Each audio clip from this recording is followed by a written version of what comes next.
let's see, I'm going to share my slides with you. Just bear with me for a minute while I do share screen. And we will start the presentation. Okay, I'll just move my own little dialog box off here to the side so that it doesn't block the screen. All right. So my name is Joe Conaghan, and I am a lab director in San Francisco, California, in the United States. And I have been working in IVF for over 30 years. So I've been doing this for a long time, like probably many of you attending the meeting today. And we are going to talk about ICSI this morning. So ICSI is something that I like to do every single day of my life. If I can, I go in the lab and I help out with some ICSIs every afternoon. And it's one of those techniques that I think that a lot of embryologists do very well, but there's also some embryologists that don't do it very well. And this talk is for all of us because I think that we can all actually do a better ICSI if we really put our minds to it. So if I was there with you today, I would be sort of asking you in person. I would be saying, if we had a live meeting, I would be saying, what is your fertilization rate after ICSI? And by asking that question, I'm sort of saying to you, do you know what the fertilization rate is for your lab? And do you know what the fertilization rate is for you as an individual within your lab? So are you above average in your lab? Are you below average in your lab? Are you helping to push the sort of average fertilization rate for your lab up, or are you actually dragging it down? So every lab should have a key performance indicator for this, because I think this is one of the key measurements that we have in the IVF lab that sort of tells us what our performance is. And you should have a number like this for your lab. Oftentimes labs have a number of like 70% or 75% or 80%. But you should know what the number is, and you should know what your average is for your lab, and you should know your own individual number. Now, traditionally, we've all sort of started out thinking that 70% fertilization with ICSI was pretty good, and that was always the target. And when ICSI first started back in the early 1990s, that was the sort of bar where you had to get yourself to. If you got your fertilization rate to 70% or more, then you were considered competent. But today, in 2023, I would say that if your fertilization rate is 70% for either you or for your lab, then you are at best average. And actually, I would say that today 70% is a pretty poor fertilization rate. After all the time that we've been doing ICSI, I think that we should actually be doing a lot better than this. So you as an individual and you as a lab, you can do a lot better. Right? So that's the sort of message here today, is that if you're at 70%, or even if you're above 70%, we can do better. And if we do better, it means our patients do better. And if we can get more eggs to fertilize after ICSI, then we can get more embryos for each individual patient. Now, there is a document out there that sort of gives us a standard for this. This is the Vienna Consensus Report from, I think, 2017 this came out. And they gave us the sort of performance indicators or standards for the performance indicators in the IVF lab that we should expect. And if you look at the ICSI section in particular, and I have that shown here. So down here on this bottom line, you can see that if you have a fertilization rate with ICSI of 65% or more, then the Vienna Consensus Workshop would consider that you're competent. But they sort of really suggest that the benchmark should be 80% or more. So that's what you should be targeting as a lab, and as an individual, you should be targeting getting 80% or more. Now, 80% is great, but I would like to sort of suggest to you that we can actually do better than that. And my next question to you is, do you think that 100% fertilization is possible after we do ICSI? And that's a lofty target. That's a big number, getting every single egg to fertilize. And maybe, it will be very hard to get exactly to 100%, but I actually think that we can get very close. I think with enough effort and with enough training, and if we're really determined, I think we can actually get pretty close to about 100% fertilization. Now, why do I say that? Well, here are some numbers, and what we're looking at here is the ICSI fertilization rate for 5 different embryologists. And this is actually not my lab in San Francisco. This is a friend of mine whose lab is about 40 or 50 miles away from me in San Francisco. And she sent me some data here on her fertilization rate with ICSI. And this is January through October of 2022. And what you can see here on the left side is that she's got two embryologists who are getting very close to 90% fertilization. And this is 2 PN per M2 injected, right? So this individual, the second sort of bar here on the chart, this individual is almost at 90% fertilization. This is with thousands of eggs injected, and you can see that she's performing really, really well, right? So definitely it looks like, getting close to 90% is something that this individual can do. And therefore, if she can do it, then maybe all of the rest of us can do it as well. Now, next to her, you can see that there's an individual that's getting a fertilization rate of just 67%. Well, this individual is new at doing ICSI. She's a trainee, and she's just sort of building her experience with ICSI. And you can see that her fertilization rate is way below what she potentially could achieve. So for this individual, she has a lot of growth. And for her, I think, getting up to 80% or 90% is very possible. For this individual, further improvements are going to be very difficult because there's not much more room left to improve. But for this individual, she can do a lot better. So let's look at the sort of idea of why do eggs not fertilize after ICSI? So if we're trying to get as sort of high a fertilization rate as possible, then we don't need to focus on the eggs that fertilize. We need to focus on the ones that don't fertilize and figure out, okay, what are we doing wrong that's causing these eggs not to fertilize? And here on your screen, you can see on the right-hand side, you see this beautiful egg right here? This is an egg that I did ICSI on, and I came back on day one and I looked at it, and it hadn't fertilized. And when I see this, when I see an egg that hasn't fertilized like this, it really kills me. It's like, oh, why did this egg not fertilize? And you can see that it's a pretty nice egg. Doesn't really have any morphology defects. The polar body is nice and clean. The cytoplasm looks fine. So, why did it not fertilize? Well, maybe the first reason that it didn't fertilize is that the sperm never actually went into the egg cytoplasm. Right? Maybe I thought that I put the sperm into the egg, but maybe really it didn't go in. Right? So that's sort of a question that I always ask myself is like, did I really get the egg? Did I really get the sperm to go inside the egg? And in this case, maybe I didn't. Right? The other reason that maybe it didn't fertilize is perhaps the sperm tail wasn't broken. Now, we all think that we're good at breaking sperm tails, and we all think that this is a relatively easy thing to do. But this egg didn't fertilize, and there has to be a reason for that. And maybe this is one of those possible reasons. Maybe I thought I broke the sperm tail, but maybe I didn't really break the sperm tail. And then the last reason why an egg may not fertilize is perhaps because the sperm or the oocyte itself had some sort of a deficiency that prevented fertilization. And when we talk to embryologists about their performance with ICSI, when let's say an embryologist has a bad performance, it's very easy for us to say, oh, I had bad eggs or I had bad sperm. It's very easy for us to blame the sperm or the eggs for the ICSI fertilization failure. I, as an individual, do not think that sperm or egg deficiencies are responsible for a lot of failures. I think we blame this. It's easy for us to say it's the egg problem or the sperm problem, but I actually think that this doesn't happen very often.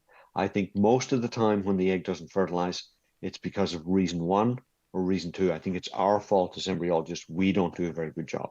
So if you tell me that your fertilization rate is low because you have bad eggs or you have bad sperm, I don't believe that, because I see in different labs, and I've shown you one lab, that it's very possible to get 90% fertilization, and that's independent of egg and sperm quality in that lab. That's across all patients, all sperm samples, all eggs, and I just think that it's very possible, right?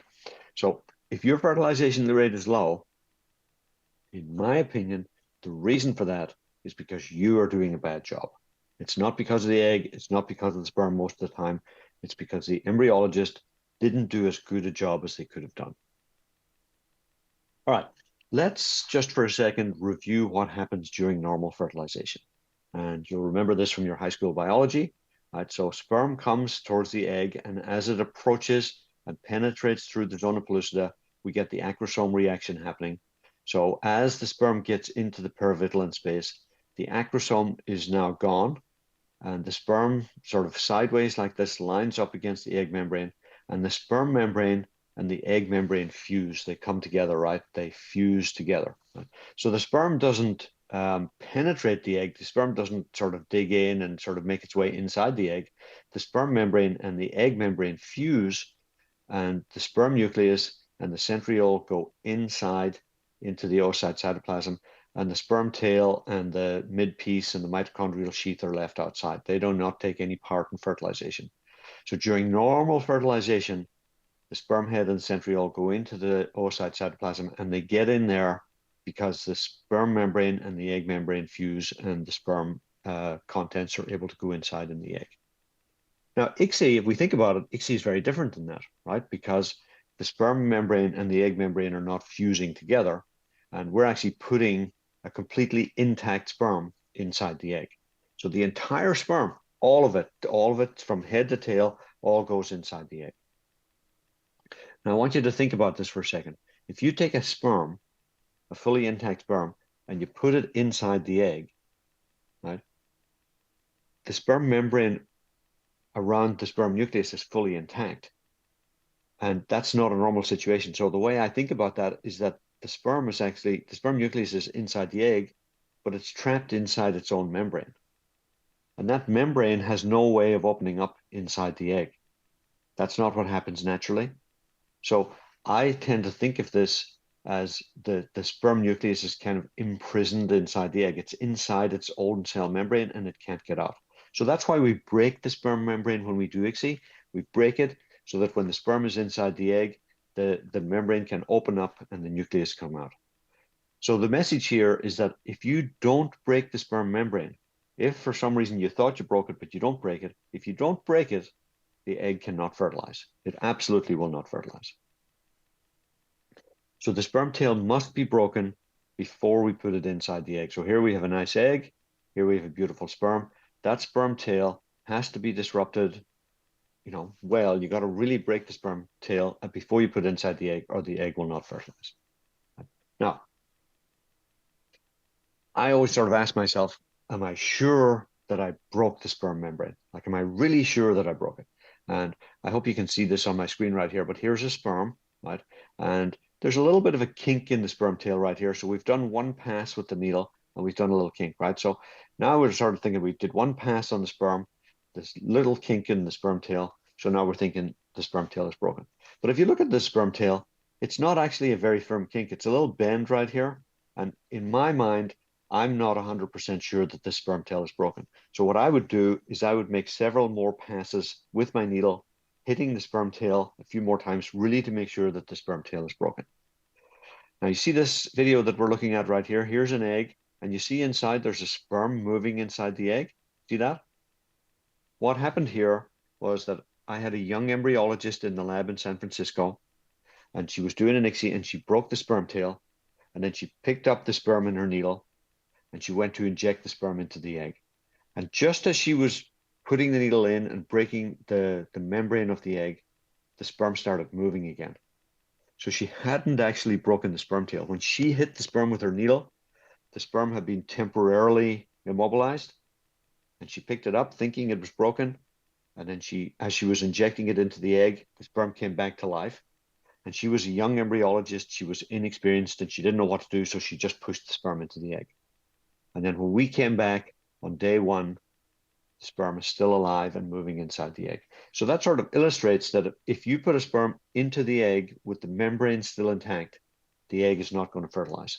And in this extreme case right here, you can see that the sperm was even moving, and now 24 hours later, it's still moving inside the egg.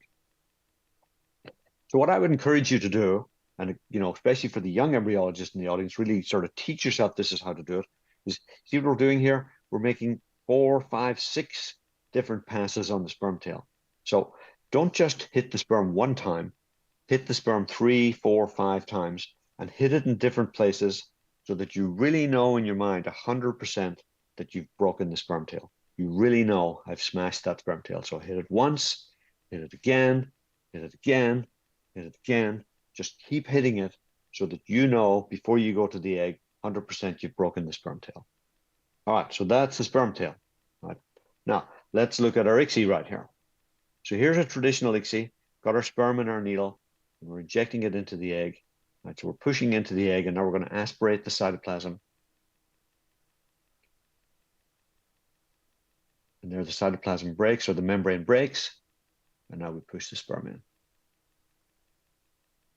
All right, now I have two questions for you about the ICSI that you've just watched. First question, did we break the egg membrane? Did we break the olemma? I think we did. I think when we aspirated the cytoplasm, I think there was a rupture, and I think we broke the olemma. Now, second question, did we put the sperm inside the egg? I don't know. Did you notice that at the end of the ICSI, the needle was right here, and when we pushed the sperm forward, that the sperm head kind of stopped at the end of the needle? Like it came down the needle and it stopped. Like it didn't go past the end of the needle. So I wonder if it's possible in this particular case that even though we broke the sperm membrane, that in the time that it took for the sperm to come down the needle, did the membrane heal again? Did the membrane repair? And maybe the sperm is not really inside the egg. Maybe the sperm is outside the egg. So that particular ICSI that you just watched, I think, is the sperm inside the egg? Maybe, probably. The sperm is probably inside the egg. But me, I'm not 100% convinced that that sperm went inside. I'm not 100% convinced. And the reason for that is that the egg membrane, the olemma, is going to repair itself within seconds of being broken. It's going to repair itself really quickly. So if you don't put the sperm in quickly after breaking the membrane might repair itself, it might heal. And then when you push the sperm down the needle, it's actually not going into the egg. And I think that could have happened in that ICSI that we just watched. So your challenge as an embryologist is to break the olemma and get the sperm inside before the membrane fixes itself or before the membrane heals, right? That's going to happen really quickly. So that means that your injection has to be really fast. And you want the egg to repair its membrane. That's a natural process. Remember, if the membrane doesn't heal, the egg's going to bleed out, it's going to die. So you want it to repair itself, but you want to get the sperm in quickly before that happens. Now, here's an alternative way of doing ICSI. And in this case, we're going to push the needle directly through the olemma. We're not going to actually, we're not going to aspirate the cytoplasm in this particular case. So here we come with our needle. We're bringing the sperm down the needle, push the needle into the egg, and we're pushing in deep, stretching. Now we're coming back and pushing in again and pop. You see the way the membrane broke right there? And now we're letting the sperm go in. Now you see in this case how the sperm went beyond the end of the needle. See the way it kept going after we got to the end? Let's watch it one more time.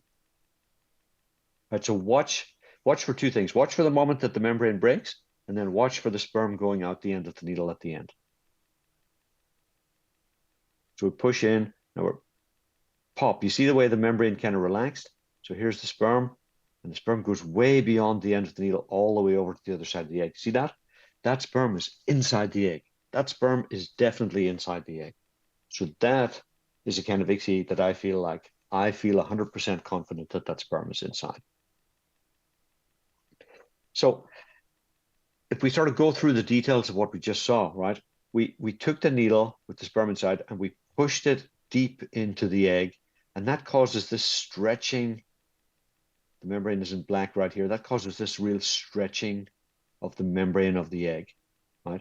Now, when we stretch it out like that, that means that this area of the membrane and this area of the membrane is kind of weak because we've stretched it, right? It's kind of weak. So that part is weak. So then we pull the needle back a little bit, and then we try to push it through the weakened part of the membrane so that the needle is going to pop right through. And that's what you saw in that last video. And the needle went through, and we knew we were inside the cytoplasm, and then we can let the sperm go, and we see the sperm really sort of shooting deep into the cytoplasm. All right, so let's watch another video just to see that in action again. So now that you know what the process is, here's our needle, bring it up against the zona. Now we're bringing the sperm down.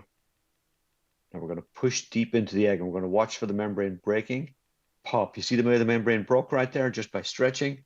And you see the way the sperm came out the end of the needle? That's exactly what we want. Perfect ICSI. Beautiful.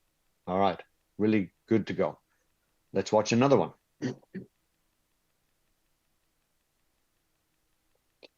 So I'm just showing you lots of videos because we are embryologists, and when I talk about this subject, embryologists are always asking me, please show more videos, please show more videos. So here's another video. So again, watch for the moment when the membrane breaks. Push, see the way the membrane broke? And now the sperm, see the way the sperm just keeps going beyond the end of the needle and keeps going all the way over to the other side. So that's what you want. Now, one thing that I want you to notice in this particular video is you see here's the holding pipette, and you see how strong we're holding on to the egg. We've really got a great grip on the egg. We're really holding on tight to the egg. And the egg is not going to move during the process of ICSI because we've really got a strong grip on it over here. So with this ICSI technique where you're trying to break the sperm membrane by pushing through, you want to make sure that you have a good grip on the egg right here so that the egg doesn't move on you as you're doing the procedure. So make sure that you have the egg very well stabilized. And here's another picture where you can see you're getting a little sort of suction even on the cell membrane. You're getting this little nipple forming right here so that as you're moving the needle inside the egg is not going to move. The other thing that you should do, and not every embryologist does this, is when you've got the egg on the holding pipette like this and you're ready to do your injection, move the egg down so that it's touching the bottom of the plate, just like that, right? So now you've got the egg stabilized over here, and you've got the egg stabilized over here. So when you come in with your needle and you're moving the needle inside the egg is really not going to move. It's really, you've got control over the egg. And you can see in this video right here, if you just lift up your holding pipette and bring it down a little bit, as you bring it down, the egg will roll slightly as you touch the bottom of the dish. So you'll know the moment when you're on the bottom of the dish. Just bring your holding pipette down, the egg will move a little bit like that, and then you know that you're on the bottom of the dish. Now, are there bad eggs and sperm out there? We're looking at, my question to you was, is it possible to get 100% ICSI? There are some bad oocytes or bad sperm out there where I think it's not going to be possible to get 100% fertilization. And some of these are listed here. Like, for example, if we have sperm from a patient with globozoospermia, I think it's going to be very hard to get 100% fertilization. I don't think that's really very realistic. Or even some testicular biopsies that we do where the sperm morphology is really, really poor, and sometimes we have sperm that maybe don't even look like sperm, then yes, I think in those situations, we're probably not going to get 100% ICSI. But you know what? Most of the eggs or the sperm that we're dealing with don't fall into these categories. Most of the sperm and the eggs that we have, I think, are very capable of fertilizing. And I think we can still get very close to 100% fertilization or even 90% fertilization because these odd characteristics like globozoospermia don't show up very often. All right. Another ICSI for you to watch. Now, again, I want sort of to go through the process with you right now, right? So here we are holding the egg really tightly. You can see that there's a little nipple forming right here because we've got good suction going on. We've already anchored the egg on the bottom of the dish, right? So now let's watch the other parts of the process. First thing here is that you never bring the sperm to the end of the needle. You bring it close to the end of the needle, but never quite to the end. So you'll notice when we go into the egg, the sperm is not at the end of the needle. See, it stops right here. And now we go in, and now we're pushing on the cytoplasm, right? And when cytoplasm breaks, we push the sperm right out, right? So that's the technique. It looks simple, but in practice, it's actually not quite that easy, right? So you're holding the egg really tightly. You don't bring the sperm down to the end of the needle. You push in, just really stretching the membrane to try and get it to break. If it doesn't break, you pull back and you stretch the membrane a little more. And then when the membrane breaks, you let the sperm fly out into the egg. If at the end of the ICSI, your sperm stops right here, right close to the end of the needle, then you're not certain that the sperm is inside the egg. You're not 100% certain, right? So pick up the sperm and do it over. Do the ICSI again. If the sperm ends up here, well away from the end of the needle, then you know that sperm is inside the egg and you can move on to the next egg, right? So that's the sort of number one thing. Always make sure that the sperm travels well beyond the end of the needle, because remember, the membrane can repair itself. And if the sperm stops right here, maybe that means that the sperm is coming up against the membrane, which has already healed itself, and it can't get into the egg. So if you leave the sperm right here, maybe you're really leaving the sperm outside the egg. Here are the fertilization rates for my lab in San Francisco. This is 2002, so last year, 2002, January through October, this is 5,000 eggs injected. And here we have all the embryologists doing the ICSIs, right? So here you can see that there are some embryologists that are almost at 90% fertilization, one here, one here. And then you can see there's 1, 2, 3, 4. There are 5 embryologists whose fertilization rate is above 85%. That's pretty good, above 85%, right? And then the other embryologists, you can see this one is at 80%. That's not terrible, but they can definitely improve. And somebody over here also above 80%, they can also improve. But I want to show you these 2 embryologists over here, right? These are 2 locum embryologists that came and helped us because we had an embryologist on maternity leave this year. And both of these embryologists put on their CVs, on their resumes, that they were excellent at performing ICSI, right? And you can see their fertilization rates right here. One is almost at 80%, and this one's above 75%. So they both felt that they were really good at doing ICSI. But if you look at their numbers in comparison to the other embryologists in the lab, they're actually not that good. They can do a lot better. So these are traveling embryologists that came to help us, and they actually dragged our average fertilization rate down because they're not doing as good a job as they could do, right? So they definitely have a lot of room for improvement. I want to show you the ICSI outcomes in our lab over the last 10 years because way back in 2010, our KPI for the acceptable rate of fertilization is shown by this blue line right here was 70%. So back in 2010, we had decided that 70% fertilization was our target. And you can see in that year that we did hit our target, like we were above our target. But we also decided that year, and we probably should have decided this earlier, but we decided this year, we said, you know what? Our fertilization rate's always 70%. It's time to do better. So we decided that we would increase the KPI to 75%. And the very first year that we did that, 2011, we reached the target.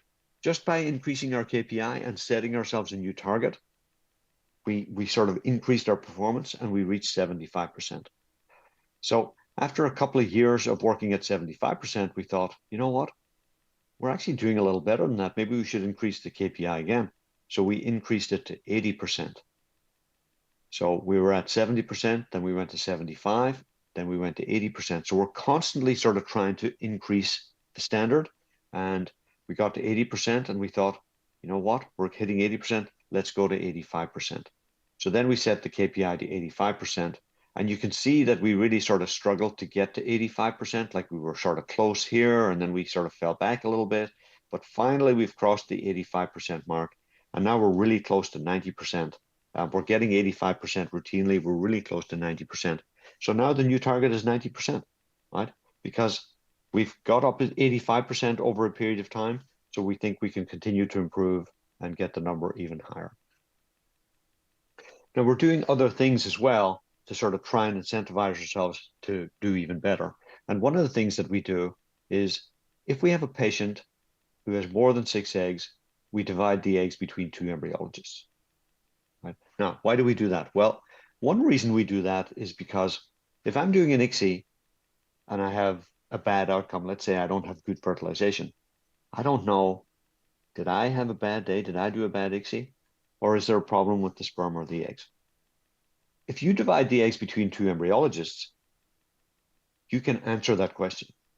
Because if I do the ICSI and I have bad fertilization, but the other embryologist has good fertilization, then we're probably not looking at bad eggs or sperm. Probably what happened was I didn't do a good ICSI.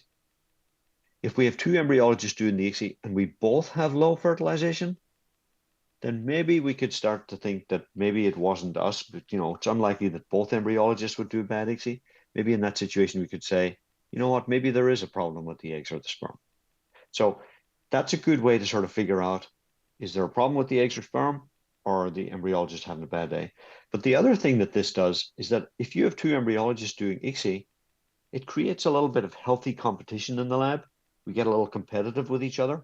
And when I'm sitting down next to another embryologist doing ICSI, and I know they're really